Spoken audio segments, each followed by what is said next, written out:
Hi guys, welcome back to the channel. If my face is super red right now, if you guys follow me on Instagram, you guys will have seen my story. I will just put my Instagram right here. There was a copperhead snake in my backyard and somebody just came and got it and like saved my life. My life.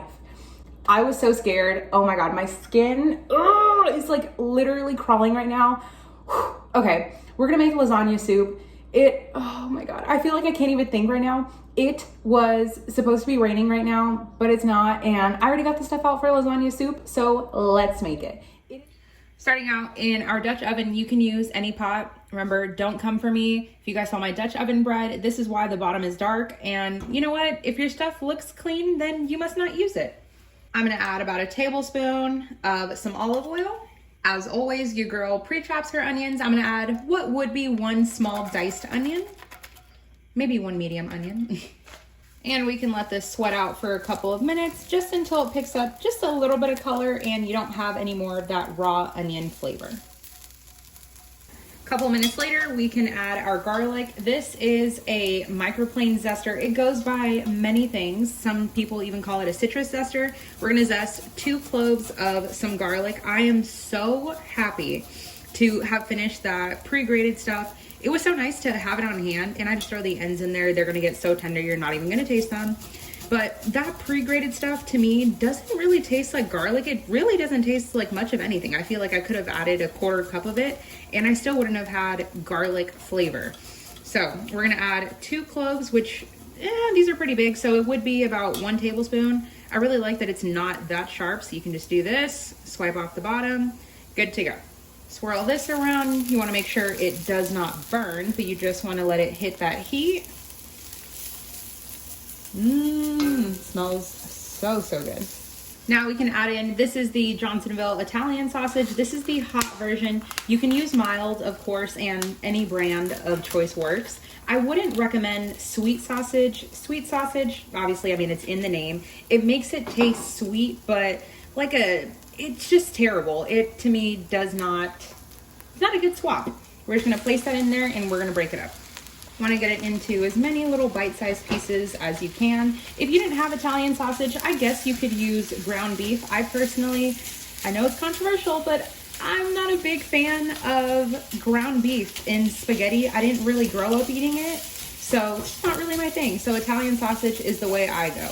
But you would do the same exact thing, but I would say if you're gonna do ground beef, just drain off some of the fat, because Italian sausage, at least this one, doesn't have that much fat. So now we're just gonna keep dicing it up, and then once it's about 90% of the way cooked, then we'll go on to the next step. Once the meat is about 90% of the way cooked, I'm gonna add a tablespoon of Italian seasoning. This is my homemade Italian seasoning. There's basil, oregano, thyme, and rosemary. If your Italian seasoning has other things, feel free to just toss it in. All of those flavors are just gonna help intensify everything and make it even better. Then we can add 1 6-ounce can.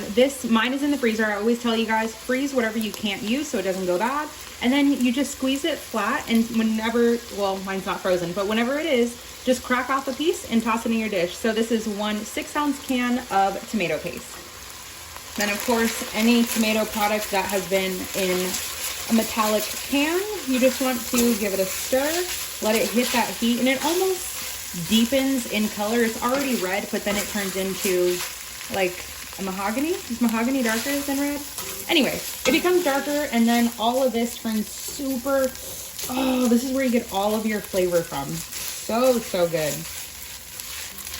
Once your tomato paste is nice, then we can add in 4 cups of, this is my homemade chicken bone broth. If you guys have not seen that video, it's probably, I'd say 5 months old, but go and check it out because it is delicious, and I literally made it from scraps. It's incredible. Okay, so now we're just gonna scrape up from the bottom, making sure we pick everything off of there. Then we can add a 28-ounce can of some crushed tomatoes.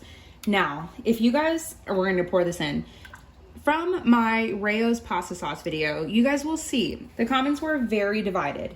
99% of people who tried the recipe absolutely loved it. They said they're never going back to Rayo's, like it's 100% copycat, it's delicious. And then there were some people who were coming for me, telling me You needed to use San Marzano tomatoes, this and that. The recipe in the video, I'm telling you guys, it's how to make it for $2 and under. Most places, somebody told me that you can find a can of San Marzano for $1 at the Dollar Tree, which I'm gonna check that out because I would love to try it. But let me tell you guys, if you didn't, this is the Freedom's Choice brand, which is, you guys know my husband's in the Army. This is a military brand. It's just regular crushed tomatoes. Whether you use Great Value, can from Publix, can from Target, I don't care. Just crushed tomatoes, that's all you need. If you guys have a fancier brand and wanna just ball out, go for it. You know, my recipe, it's basically just like a roadmap. I'm gonna get you to the end, but whether you wanna take, you know, a couple lefts, couple rights, you do whatever makes you happy. Whatever you have, use it. Okay, after my long sermon, if you guys saw one of the comments, they were like, I don't need a sermon on how to make pasta sauce. And I'm like, wow, okay. Anyway, after that sermon, we're just gonna let this come up to a boil now. I'm actually gonna hit it with about a teaspoon, maybe to a teaspoon and a half of salt, because when I make my bone broth, I don't season it with anything. I just kind of let it be itself. And then whenever it comes down to making a meal, then I season. Also gonna add some black pepper just because I love it. And actually, I'm just gonna show you guys these. Let's see if I can get it in frame, because I know somebody's gonna come for me and say, that's not Italian seasoning. Whatever you have, use it. So this is what I use to make my Italian seasoning. Give or take some things. If I'm out of one thing, then you just go without it, you know, because that's life. We're in a pandemic. While this is coming up to a bubble, I turn the heat down just a little bit because pasta sauce tends to get all over the stove and make a gigantic mess when it is boiling. So, of course, this is lasagna soup, so we're gonna add in our lasagna noodles. Here I have 6 noodles. You would typically want to use 8 lasagna noodles, give or take, you know, how many people you're feeding, but 8 is what I tend to use. But let me just tell you guys, since I only have 6 of those, I have 3, I know, so random, 3 manicotti noodles. So I'm just gonna break these up the same way I would the lasagna noodles, and we're just gonna use them. Realistically, you can toss any type of noodle in here. Spaghetti might kind of get stuck together, so maybe if you have like a shorter cut? Yeah, a shorter cut of pasta, toss it in here, just cook it, you know, give or take up or less in time, but it's still gonna taste the exact same because the flavor is in the sauce, not the noodle. The noodle is the vessel for the sauce. Boom. Okay, I guess I'll start with these. So you wanna be careful, but you're gonna wanna crack them and then just toss them in. And of course, they're not gonna crack all the same, but you want them to kind of be the same roughly. So you don't wanna put like macaroni noodles in with lasagna noodles, because unless they're the same size, they're not gonna cook as evenly. Perfect. It basically looks like a lasagna noodle. Now for the lasagna ones, you can either do 1 at a time, 2 at a time, whatever. I just put it in my hand and I just crush them and just make small little pieces. Now, of course, like I said, be careful. They can be sharp.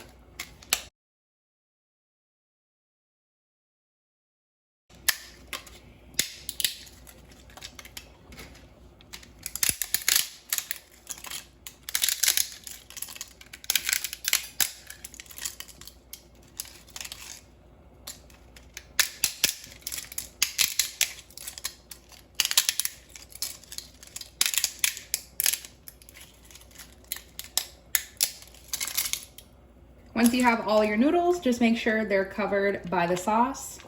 Scrape up from the bottom just to make sure nothing is getting stuck. I'm gonna reduce the heat down to a medium high, so not fully at a boil, but you know, not at a slow simmer either. Then we can add on our lid, fully on, heat down to medium. I'm gonna cook these for about 12 to 13 minutes. 15 minutes later, it is done. Noodles are nice and tender, but still firm, not overcooked. So good, so much flavor in here. This is gonna feed us for a couple of days and it freezes incredibly. You guys have to make this. And there she goes. You could of course top with Parmesan or mozzarella, whatever you have, but I'm just gonna eat it just like this. Look at how incredible.